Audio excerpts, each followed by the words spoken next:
Rosalind Franklin because I'm a big science dork, and she was a lady doing DNA work in the 50s and 60s and just had a lot of dudes telling her that she probably shouldn't do that and she should just behave like a good lady. And she just said no and did it and did the best work and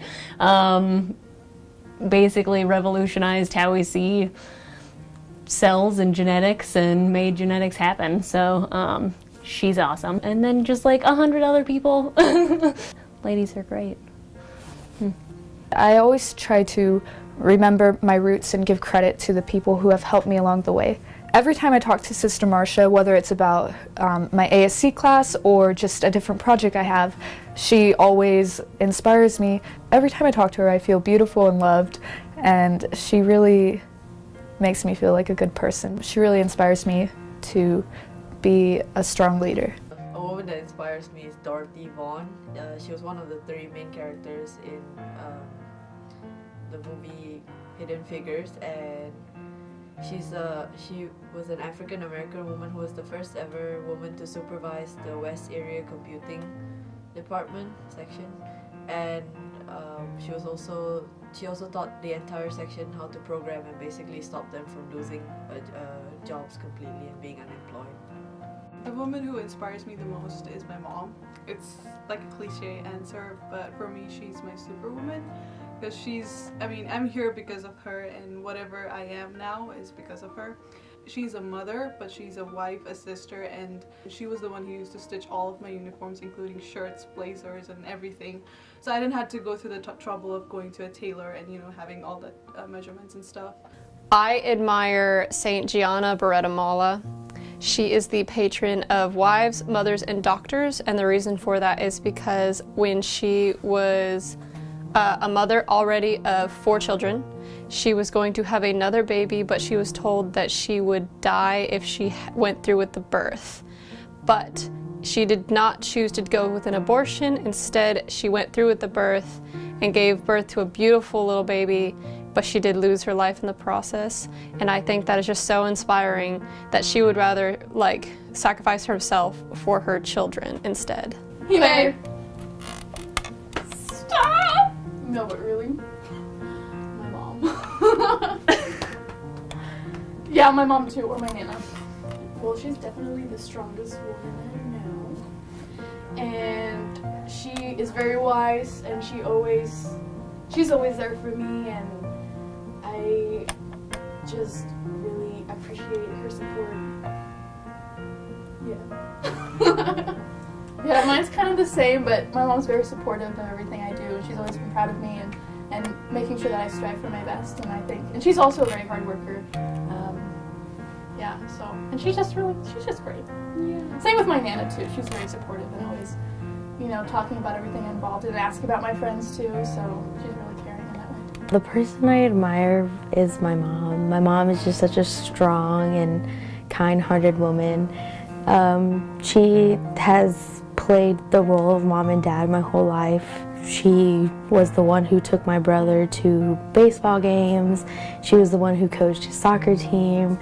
As for me, she helped me with basically everything to this point to get to here to college. My mom is just like my best friend, and she is a person that literally everybody loves. She could just go into a room and instantly make so many friends and so many memories, and she's just one of my favorite people in the entire world.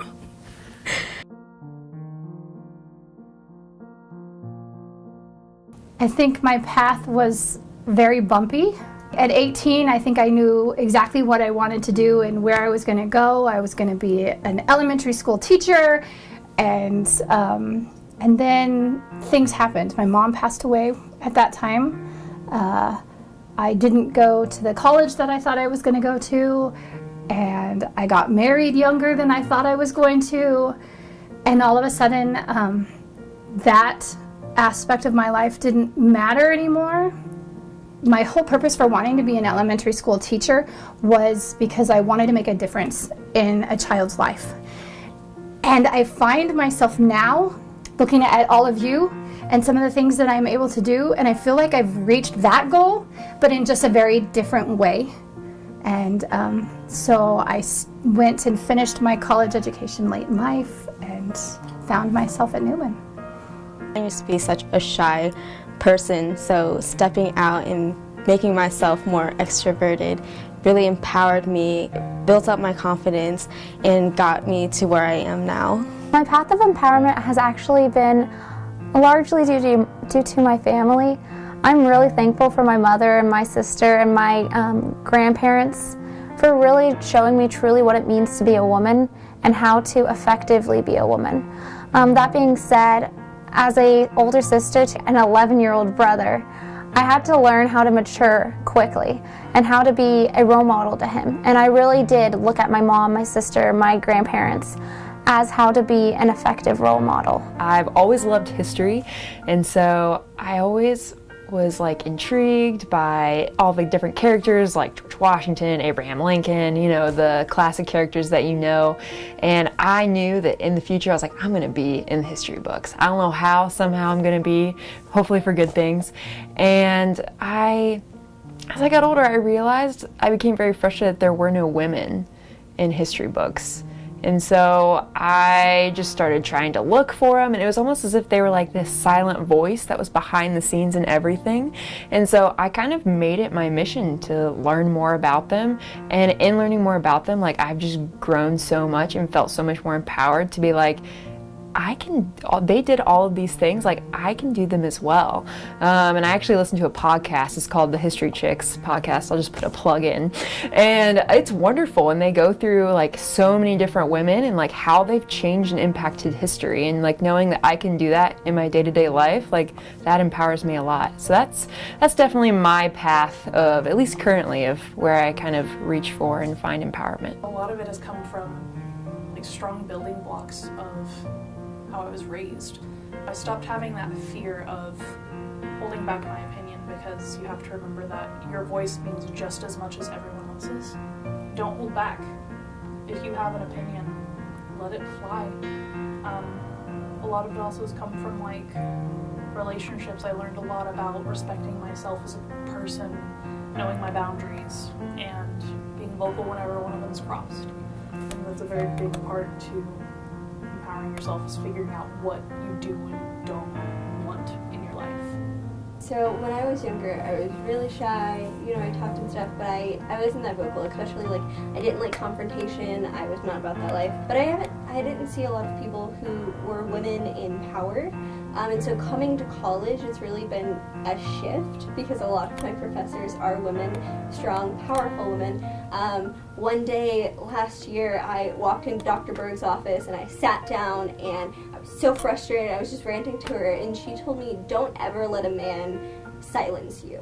Because that's so, and it was just so powerful, it stuck with me. And so now I think I'm a lot more outspoken. I don't kind of hide back from what I want to say. I think having strong women who are in power and who are role models is such a big thing, especially now for young girls who are trying to grow up in the society. It's hard, and so having those female roles are kind of great. So I think that's my path. I was quiet, and then I've come to see how incredible women are. When I was a young kid, I was always shy. During my competition in gymnastics, I was shy at school. I wouldn't speak up. And then I came in the United States, and mostly because I wanted to learn English, I had to speak more. And so I started speaking, and now I think that nobody can stop me when I speak. I speak all the time.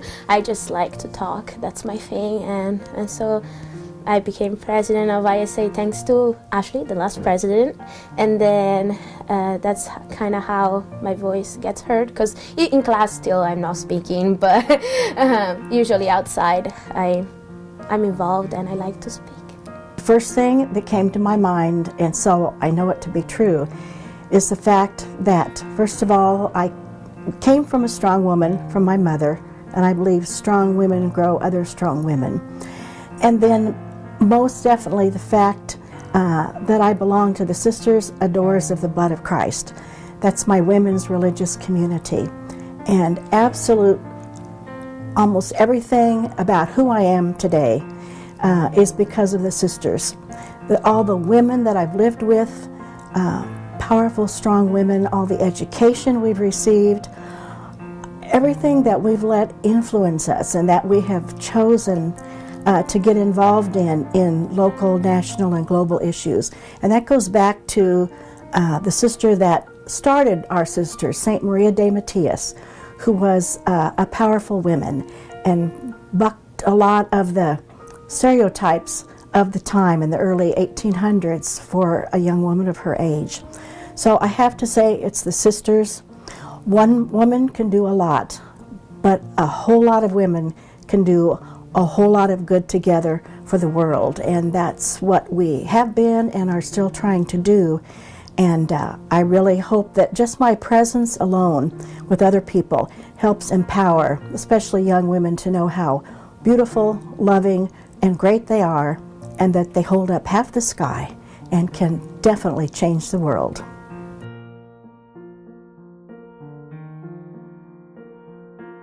I would say to seek out mentors, seek out the strong women, and also men who appreciate women and are supportive, to kind of teach you how to be independent and strong and worthy, to recognize your worthiness. And I would say for myself, I always kept, have always kept quotes around. So, you know, anytime you're feeling down, reading words of like Maya Angelou, you know, that kind of pumps you back up into, okay, she's been through a lot. I can be through a lot. I can get through this. And I'll come out the other side a stronger person. So I would say probably that to anybody that is trying to figure out, okay, what is this empowerment? It's just, you know, like I said, feeling like a worthy person, feeling strong, independent, able to do things, make a difference in the world. So I think that's what I would have to say about that. Work on building everyone else up, and in the process, work on building yourself up. I was really quiet when I was younger. I was always afraid of people judging me and not wanting to be my friend and everyone liking me. So I think if I could give myself one piece of advice, it'd be, as cliche as it sounds, not to care what everyone else thinks. Do the best that you can with what you have and try and push everyone else to do the same, because at the end of the night, we're all just out here trying our best in a world that can be a little chaotic. So, yeah. To dream big as a woman, and that you can accomplish anything that you put your mind to. I never thought that as a young person I could be across the world doing what I love, so I would just say dream big and know that you can accomplish it. I would tell my younger self that everything was going to be okay, that women will accomplish anything they set their mind to, because I feel like as especially a foreign girl, that we kind of get told that leave it to the boys, and that really sucks. So I would tell my younger self, don't listen, everything will be okay, you'll accomplish your dreams, and yeah, and we're awesome. If I were a child again, I would tell myself that so often we're told that we need to worry about being loved and liked, and that's where we'll find our fulfillment. But I would let myself know that the only joy is in loving, and loving radically. Our struggles here in the United States are real and they're valid, but we cannot forget about the other women in other parts of the world that aren't even the basic human rights that we're given here. They deserve empowerment too. I would tell my future children, regardless of if they were boys or girls, to not be afraid to fight for what they believe in. I wouldn't want my kids to be scared of speaking out. I wouldn't want them to be afraid of what they might get called for speaking out. And if my future children were female, or if I had a daughter, I would want her to know that she is every bit as capable and as intelligent and as worthy as any son I could have.